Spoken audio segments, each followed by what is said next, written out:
December 29, 2023 శుక్రవారం. శ్రీ శోభకృత్ నామ సంవత్సరం, దక్షిణాయనం, హేమంత ఋతువు, మార్గశిర మాసం, కృష్ణపక్షం, తిథి విధియ ఉదయం 8 గంటల వరకు. సంస్కృత వారం భృగువాసర. నక్షత్రం పుష్యమి, తెల్లవారుజామున 3:07 వరకు. వర్జ్యం సాయంత్రం 5:19 నుండి రాత్రి 7:05 వరకు.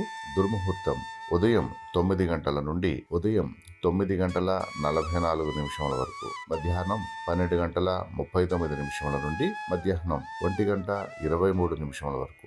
రాహుకాలం ఉదయం 10:55 నుండి మధ్యాహ్నం 12:17 వరకు. యమగండం మధ్యాహ్నం 3:02 నుండి సాయంత్రం 4:24 వరకు. మరింత భక్తి సమాచారం కోసం స్టేట్ ట్యూన్డ్. దక్షిణ్ భక్తి లైక్ చేయండి, షేర్ చేయండి, సబ్స్క్రైబ్ చేయండి.